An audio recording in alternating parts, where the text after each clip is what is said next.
Hey everyone, it's your girl, the Tea Teacher. Some of y'all may know me as Sugar Mama on Instagram and Lakia White on Facebook, but I am the same in one and one in the same. So y'all, let's get down and dirty.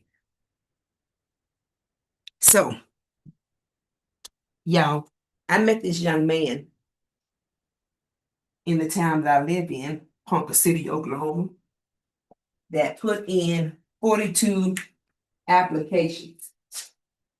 And let me tell you, when I'm talking about racism, I'm talking about racism in the town that I live in, y'all. I met this young gentleman while at a restaurant getting something to eat, and he was looking down and depressed. And I was talking to him and asked him, is everything okay? You know, and when I say young gentleman, I'm 45, so he's way younger than me. He was telling me that he had put in 42 applications here in Ponca City, Oklahoma. And I said, "Are you kidding me?" So I said, "Okay, so what happened?" This person said that the businesses that he put the applications in was so gun ho on hiring. They had flyers up and streamers up and all on this website, all on that website that they was hiring. But when they heard his voice and seen his skin color, and yes, I am talking about African American young man, they either lied to him and told him that the position had been filled or they was not hiring at this time.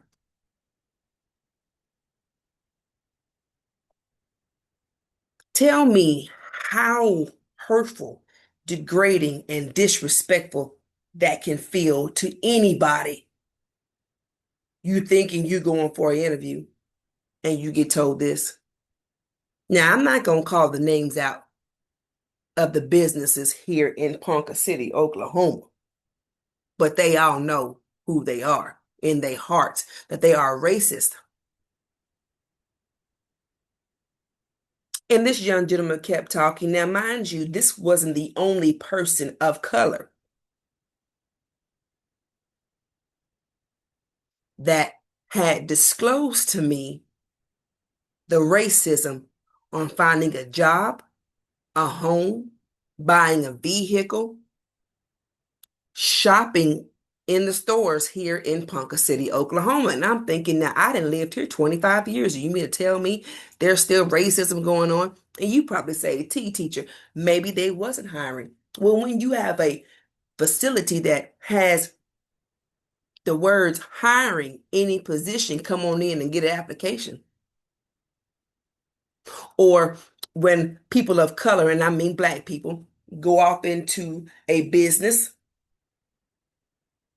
and then have put in several applications. Oh, we'll get back with you. Oh, we'll get back with you. Oh, we'll give you a call, and never get a call. Never get a, hey, come on in and let's do an interview. No, what do we black people get all the time is that, oh, the position has been filled. We're no longer hiring. But then that sign, that very same sign that brought you and intrigued you to come in and get an application is still on that wall.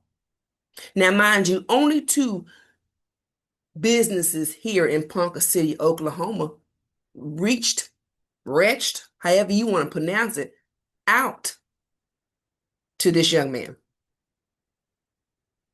42 applications and only two of 42. So you mean to tell me 40 people or 40 businesses here in Ponca City, Oklahoma hates the color black that bad that you will put on a fake smile? And let me tell y'all people, it's an atrocity, yes, for number one, but for number two, to sit here and for them to say how they love Jesus, but is racist? That behooves me because I'm not understanding. And like I said, this young black strong man wasn't the only one that had disclosed to me information about what they are going through in Ponca City, Oklahoma.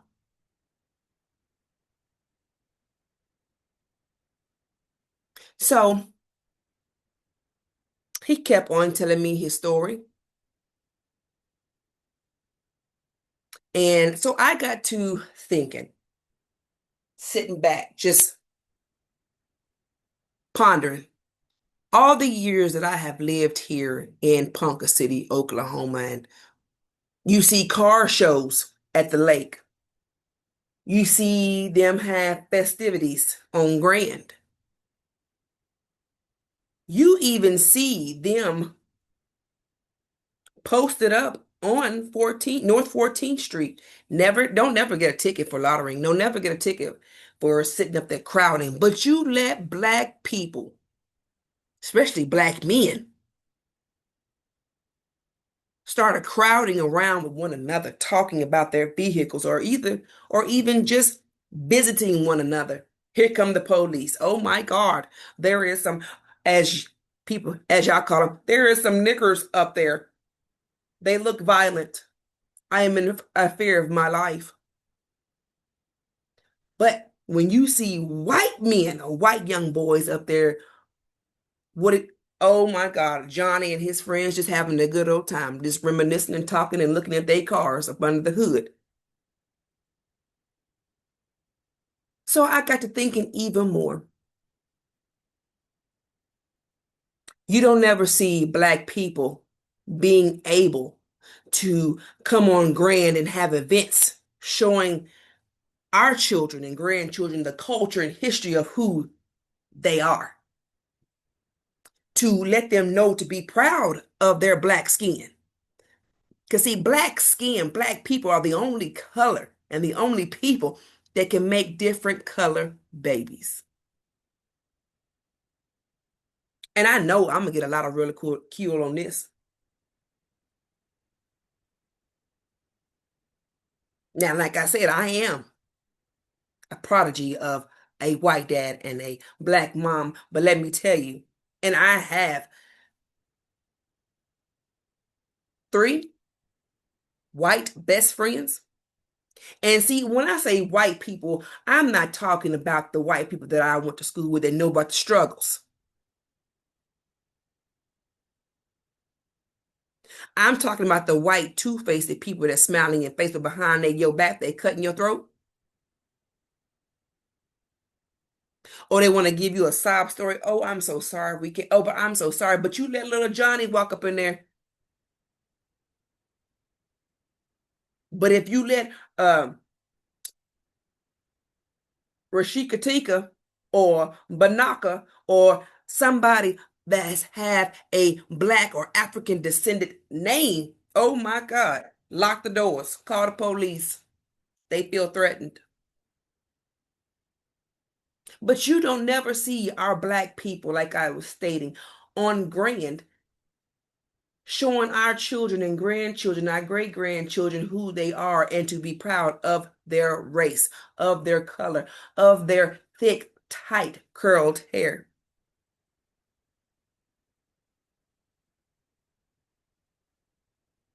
There is a black school called Addicts. That was a school for black children. Had and still have a library, gymnasium, but the other part of the school got burned down. Do you know that our children and grandchildren and great grandchildren do not know the history of that? The history and the love and the compassion and the memories that went on and came from that school? No. Uh-uh. Only thing they know is how to party, how to drink, smoke. Because you know why? There's nothing here for our black children to do.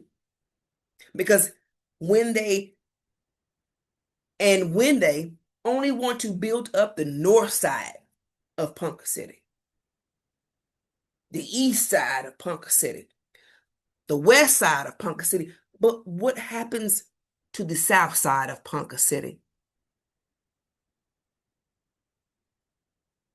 Nothing.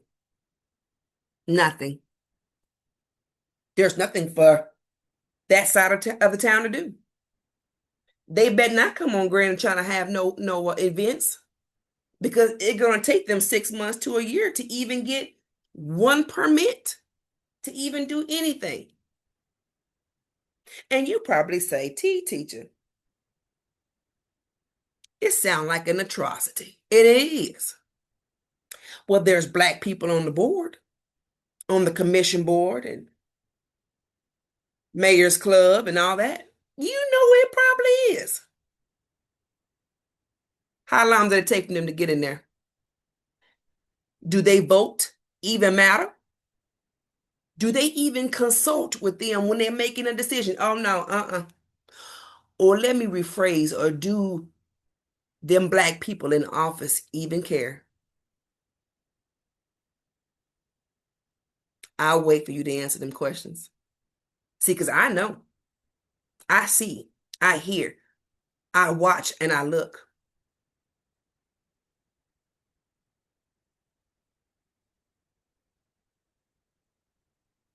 Uh-huh. You can't answer?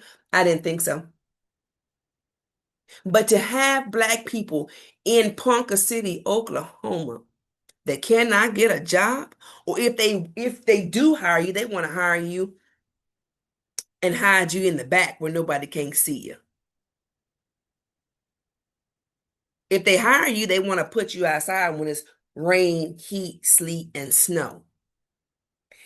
If they hire you, they want you to pack everything on the back of your back when Johnny, Sally, and Susan is sitting in the break room eating popcorn, drinking a soda. If they do hire you, they want to hire you lower pay than anybody else hired in that facility. If they do hire you, they want to talk to you and belittle you like you one of them slaves back down there in Mississippi and Alabama. See, because we black people need to start learning how to stand up for yourself and know who you are. Know that you are free. But before you can even know that you are free, you got to know who you are. You got to know what you are worth. You got to know that you are strong, that you come from strong black men and women that has given their lives through beatings, killings, rapes, being sold on an auction block. And yes, back in those days, they had physical license to sell black people. They don't have them licenses no more, but they still are doing the same thing, just in a sly and a sleek way. It's racism everywhere. If you have not paid attention on Facebook, there are so many black young children, male and female, that are coming up missing right and left. And you probably say, Teacher, there's racism against each other in every race. And you are correct. Yes, there is. But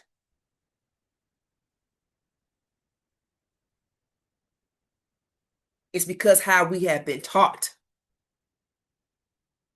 Just think, just imagine this. You're looking at a crime show, and the police, detectives, are looking for this black woman's husband or boyfriend or the baby daddy that she got 5 or 6 kids. What's the first thing they're gonna do? If you don't tell us where Joaquin is at, we're gonna get DHS involved. We're gonna take all your kids. That's the first thing they want to do is put the kids involved because they know if we get rid of the black man, then they can make the woman and her children be submissive. But if the roles was reversed and it was a white woman that had kids with a white boyfriend, husband, or baby daddy on the run, do you think they would bring up DHS and tell about snatching your kids? No. They will say this, Sally, are you in fear for your life? Did he hurt you? Did he hurt the babies? Well, let's put you in protective custody.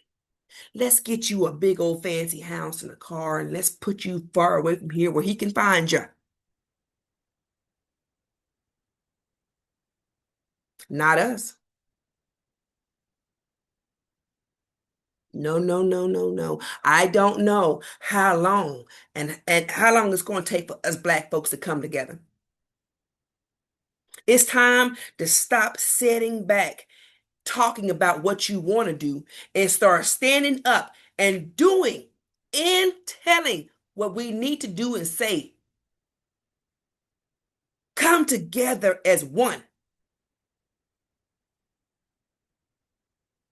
Come together as one. You should ask yourself every time you wake up in the morning and look at yourself in the mirror, what can I achieve today? How can I better who I am and what I need to do in life to get where I need to get? For my sake, my children's, my grandchildren, and generation to generation. I'm not talking about I heard slanging no dope, robbing nobody, shooting nobody, stealing, none of that. No. See, that's what they want people to. That's how they look at us like we are villains. We are not villains. We are very smart. We are very educated. We have class. We have dignity and respect.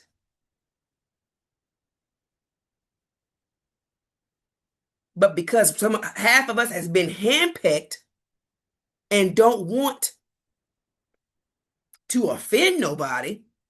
Well, you know what, cotton picking? I'm tired of sitting here holding my tongue. I'm tired of sitting here letting people run over who we are. And if you say, Teacher, you got white friends. Yes, I do. And I have three, maybe to four best true friends. And y'all high sedity white people might call them trailer trash. But you know what? Those are brothers and sisters. I'm talking about when are we, black people, going to stop sitting behind the podium or behind far in the back of the church and on the school bus? And when are we going to come stand in front, beside, and know who we are? Ask yourself that question. But I would have never thought, living in a town for 25 years, that racism here in Ponca City, Oklahoma was so strong. And it's not only black young people coming to talk to me, natives, Mexicans, Guatemalans, yes, are being mistreated. When is this atrocity going to stop? Y'all know who I am. It's the T teacher. Y'all, I'm back and I'm coming back with a vengeance. Watch out. More to come.